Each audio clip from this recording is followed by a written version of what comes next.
Memiliki kepekaan batin serta ketajaman indera keenam memang bukan sesuatu yang tiba-tiba. Butuh naluri serta perjalanan laku yang panjang. Salah satu pintu mendapatkan ketajaman batin biasanya dimulai dari sakit yang penuh keganjilan. Dan itu yang dialami Jeff, seorang pria asli Malaysia yang pernah sakit aneh yang tak kunjung bisa disembuhkan. Kemudian, ia berpaling pada ilmu-ilmu spiritual khas Nusantara. Setelah bertemu dengan Ki Suro dan hasilnya sembuh. Jeff tidak hanya terbebas dari penyakit aneh, tapi juga mendapatkan kemampuan menelisik dunia gaib. Kini, sudah 9 tahun, Jeff menjadi spiritualis yang menolong banyak orang. Lalu seperti apa kisahnya? Benarkah banyak tantangan batin yang dihadapi selama belajar ilmu supranatural? Ya, pada awalnya itu aku macam aku ada sakit. Lagi satu, apa yang aku buat ada sentiasa ada terhalangnya. So aku bingung kenapa. Pada awalnya ya mudah, tapi lama kelamaan bila ilmu tu masuk jadi sulit, banyak gangguannya.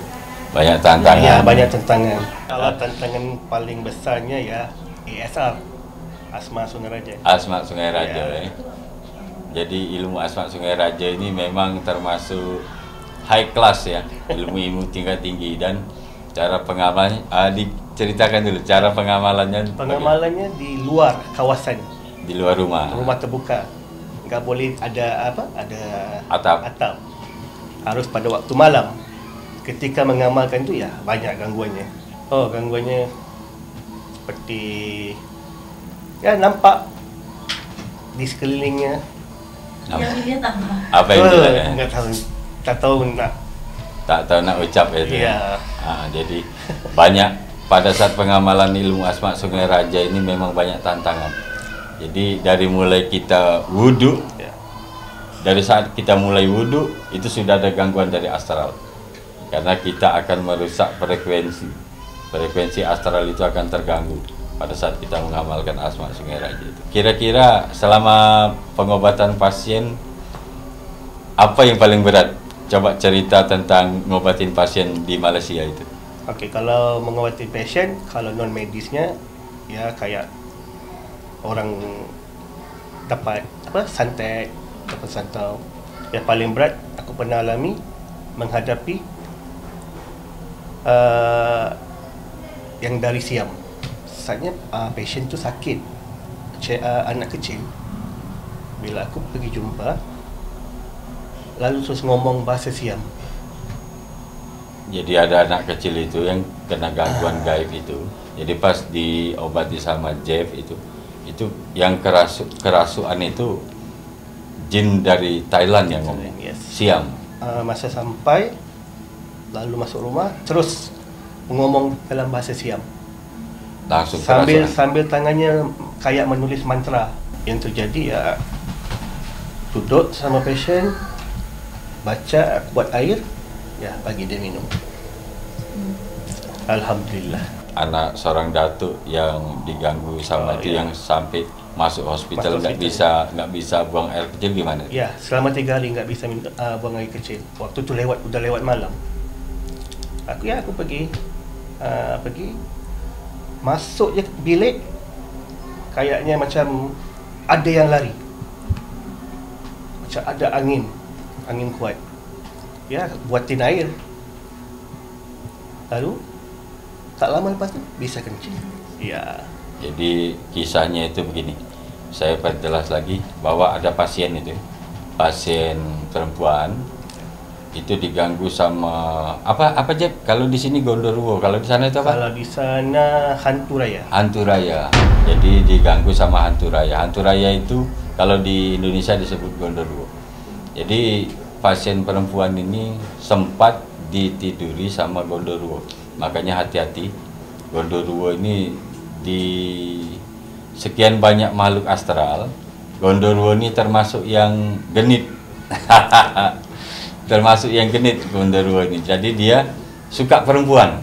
Nah, anak perempuan ini sempat ditiduri ya sama Gondoruo dan akhirnya nggak bisa buang air kecil. Nah, itu alhamdulillah jumpa sama Jeb, diobati. Hanya menggunakan air saja, Jeb. Ya, air. Hanya menggunakan air, didoain, diminum. Alhamdulillah anak perempuan itu bisa buang air kecil lagi seperti semula. Nah, doktornya nggak tahu penyakitnya apa.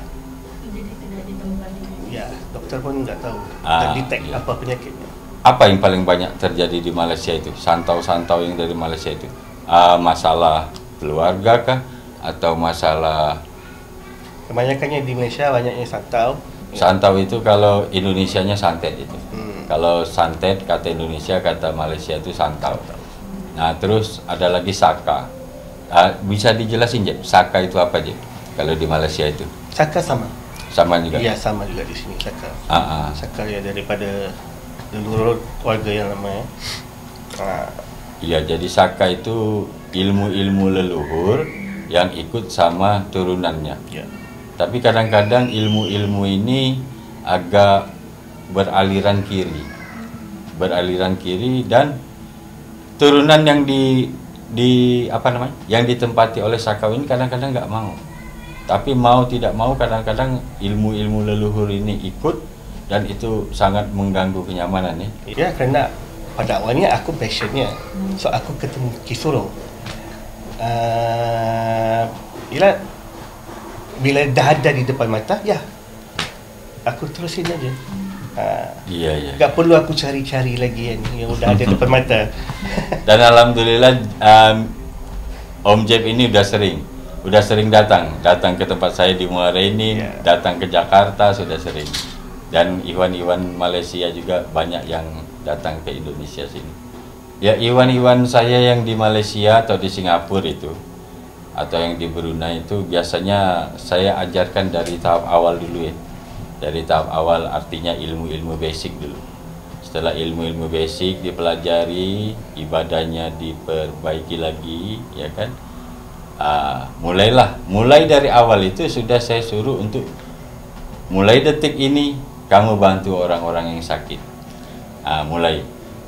Jadi sambil berjalan mereka coba mengobati orang-orang sakit atau ada masalah-masalah lain. Nah, nanti kalau saya perhatikan mereka ini berbakat, ya kan, dan memang ada semangat untuk bantu orang-orang yang sakit, maka akan saya ajarkan lagi ilmu-ilmu yang tingkat-tingkat tinggi yang lain. Biar semuanya harus bermanfaat. Kalau saya ada sebagian ilmu itu yang saya ajarkan yang harus jumpa langsung sama saya. Ada. Tapi ada yang cukup saya kirim file lewat WhatsApp atau lewat email, silakan baca, ikuti arahan itu, bisa. Tapi ada sebagian ilmu yang harus ketemu langsung ya. Seperti ilmu basic, ilmu al-hikmah, itu harus ketemu langsung. Ilmu-ilmu besi kursani, ilmu Nur Muhammad, itu harus jumpa langsung. Dan alhamdulillah sepertinya Om Jeb kayaknya sudah full itu. udah selesai itu, udah hatam itu. Yang khususnya untuk pelajaran indera keenam ya.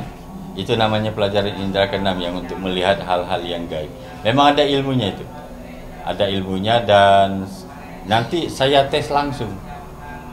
Berapa orang itu saya dudukkan berdekatan, kita bukakan dulu, kita aktifkan secara maksimal fungsi mata ketiga, dan di antara mereka ini ada yang cepat berbakat, ada yang berbakat cepat, ada yang lambat. Ya, waktu pertama kali dibuka itu ya kaget. Nggak pernah tengok astral sebelum ni, tiba-tiba nampak jadi takut. Tapi bila lama-lama ya udah biasa. Pertama kali itu apa ya masa itu nggak tahu aku ngomong apa itu sebenarnya. Tapi iyalah besar, hitam, menakutkan. Menakutkan sekali. Ya, pengalaman. Ya, bila pengalaman untuk kayu kabur tu ya bila dibakar, ya nunggu aja dulu sebentar. Kalau lama tu ya dia muncul. muncul di hadapan. Itu yang muncul. Yang muncul nih. Oh, tahu nak cakap. Tiger yang muncul, harimau yang Ah. muncul. Ya, tigernya di depan muka. Jadi ada kayu kabua kan, kayu kabua kan asli Indonesia. Ya. Itu pernah saya bawa ke Malaysia dan saya bagi sama Iwan Malaysia dan saya ajarkan bagaimana cara memanggil hodamnya dari kayu kabua. Dan sebagian itu insya Allah bisa lihat tapi langsung pucat. Langsung pucat ngelihat ngelihat harimau itu 2 kali besar sapi itu takutnya minta ampun itu. Itu Om Jeff gimana tuh pertama kali melihat harimau pada saat itu? Ya, seram. Kejut aku. Kaget kan? Iya. Tak pernah di depan muka. Macam pucat terus itu. Iya. Sampai hampir terganggu nggak kejiwaan? Hampir lari aku.